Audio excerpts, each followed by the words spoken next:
Olá, pessoas.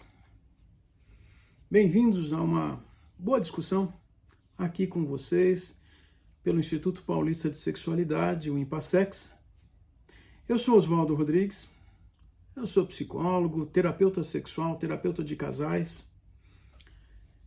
Me surgiu uma discussão recentemente quando alguém me fala de uma circunstância relacionada ao que ele chamou de Red Pill.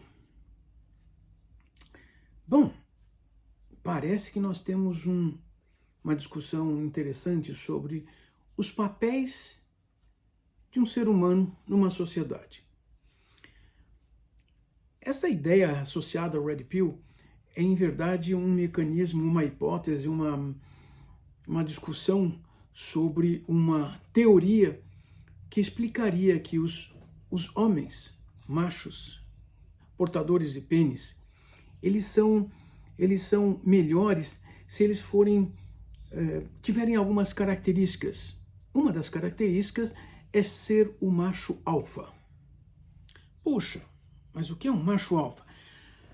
Quando nós temos zoólogos estudando espécies animais, se percebe que algumas espécies animais trazem em alguns elementos algumas funções específicas. O macho alfa, por exemplo, numa matilha de cães, é aquele cachorro, geralmente macho, que tem um poder físico maior e tem algumas funções no grupo, na matilha. A função principal é proteger a matilha de um ataque de fora. A função principal, protegendo a matilha, implica que permite que, por exemplo, ele, buscando enfrentar o agressor, permite que as fêmeas, os filhotes, os outros machos possam fugir e manterem-se vivos. Bom isso, não é? Assim, para que ele tenha essa função, ele também tem algumas benesses que a matilha proporciona. Ele é o primeiro a comer, ele come uma quantidade que ele queira, mas talvez maior que a dos outros membros da matilha. Ele tem uma outra função na reprodução, que é exatamente, ter preferência na reprodução com as fêmeas. Puxa, então ser alfa, a macho alfa, deve ser muito bom. Vocês notaram que eu falei que ele é que fica lutando contra o invasor? Ele é o primeiro a ser morto. Mas a questão é que muitas pessoas têm pensado nesta ideia e usaram esse como um dos argumentos para o Red Pill, que seria, olha, o homem macho alfa, ele tem prioridade sobre as mulheres, ele é capaz de seduzir, ele é capaz de transar com todas elas, quantas mais e quantas ele quiser, e ele tem o direito disso, por ser um macho alfa. Algumas características associadas ao dito macho alfa na espécie humana seriam corpos musculosos, força física, e existe com isso uma associação ao militarismo. Afinal de contas, o militar na espécie humana é o equivalente ao macho alfa, é ele que tem que enfrentar a invasão inimiga. Essa é uma boa discussão. Porém, esse contexto do Red Pill, em verdade, usa argumentos falsificados e argumentos que não são muito adequados. Primeiro, porque se supõe uma teoria da conspiração. Em segundo lugar, essa ordem social hierarquizada em gênero, é o homem e a mulher, e assim seria uma forma reacionária de um iluminismo de trevas, uma maneira de fazer com que ambos os sexos, os gêneros, se mantenham num determinado estratagema social para manutenção da sociedade. Fora dos machos alfa, nós teríamos os outros, os beta, quem sabe tenhamos as outras letras gregas todas para contar que os papéis sociais são pré-designados e cada um tem que preencher um papel, e alguns têm, por seu papel, têm mais direito que outros. De novo, associação entre qualidades físicas,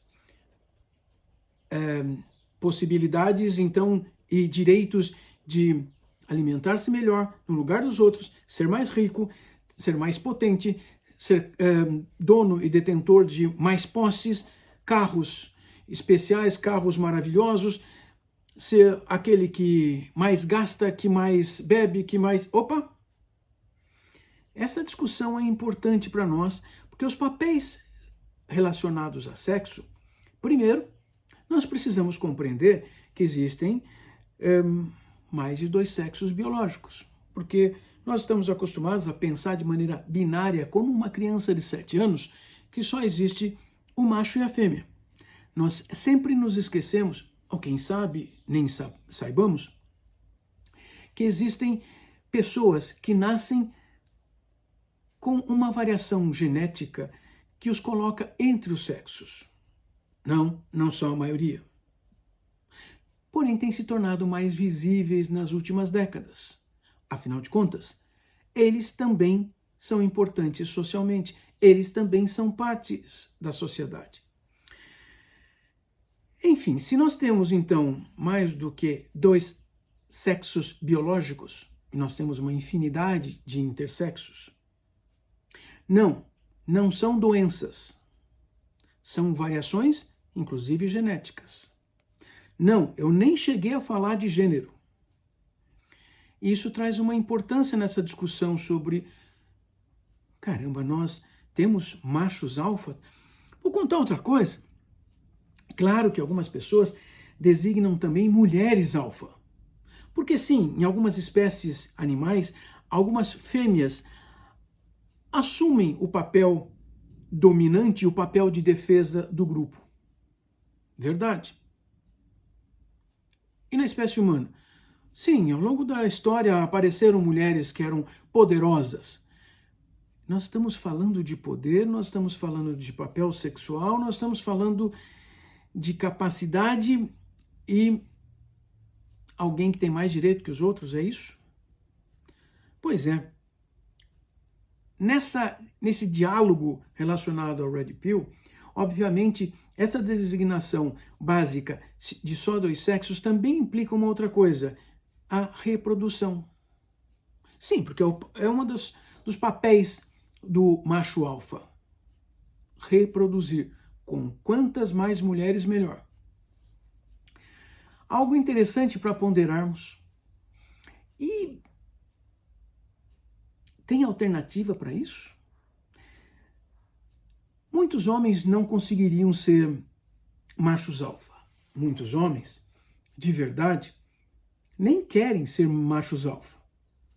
Muitos homens até pensam, puxa, seria bom, né, eu ser um macho alfa, ter um físico fortão, bem definido e ganhar todas as mulheres.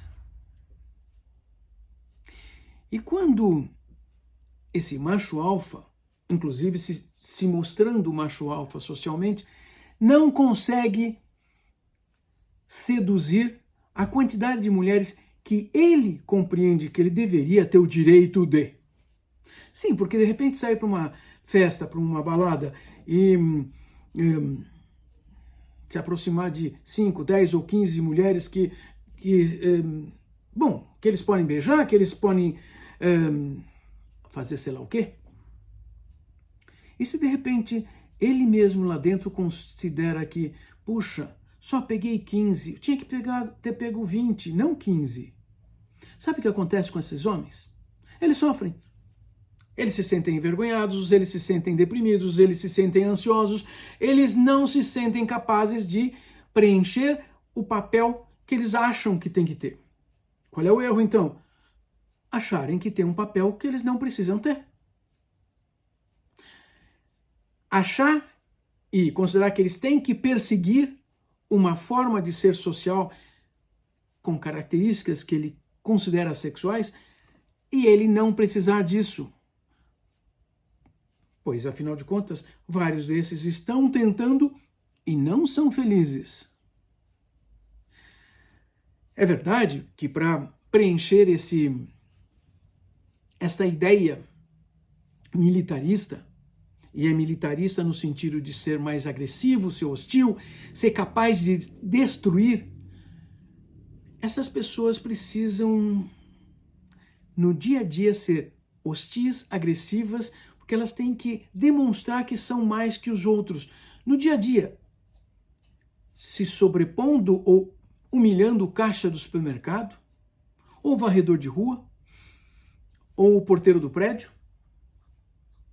Mas é interessante que essas pessoas, elas também têm embutidas um mecanismo que então, peraí, eu tenho que ser subalterno àquele que mande, que tenha poder. E nós vivemos numa sociedade de substratos de poder. Sempre alguém encontra alguém com mais poder.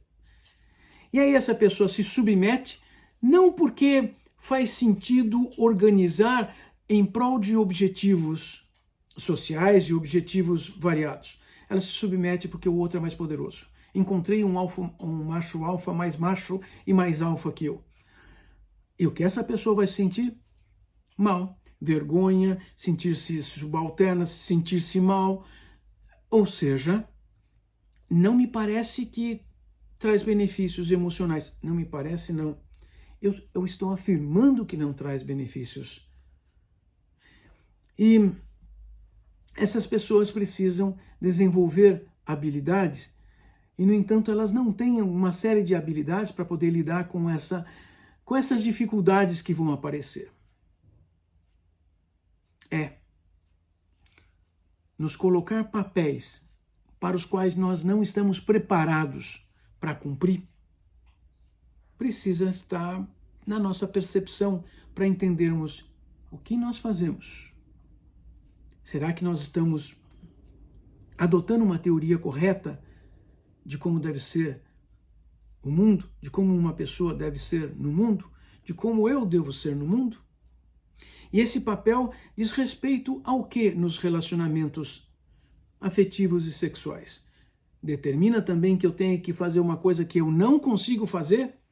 Eu tenho sofrimento. Se eu tiver sofrimento, sexualmente vai ser um problema quase que imediato. Ou pelo menos imediato naquele horário que a gente não gostaria que houvesse sofrimento. E o que nós fazemos para solucionar isso?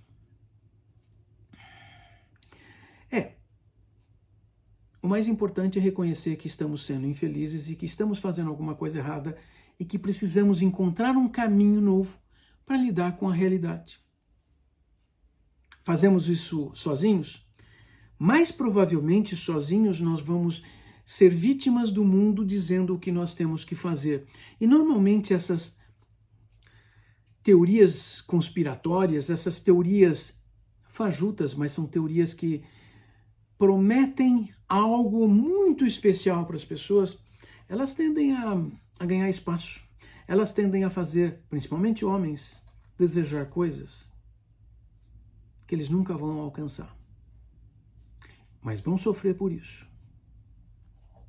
Prestemos atenção nisso. Essas são coisas importantes para entendermos relacionamentos humanos, relacionamentos afetivos e relacionamentos sexuais. Você quer viver bem? Vamos pensar nisso. Temos que fazer tantos esforços assim? Ou podemos desenvolver maneiras de nos relacionarmos para que estejamos bem e quem estiver conosco também esteja bem? É para isso que serve a psicoterapia. Viver bem, viver sexualmente bem, felizes. Vem com a gente. Nós, do Instituto Paulista de Sexualidade, sempre estamos discutindo essas questões e estamos sempre abertos para ajudar, auxiliar as pessoas a desenvolverem seus caminhos próprios, individuais, e de uma maneira satisfatória. Sim, queremos que todos estejam bem, porque um contamina o outro estando bem. Mas se você percebe que é agressivo, que é hostil, ou alguém reclama disso, talvez talvez tenhamos que mudar. Até mais.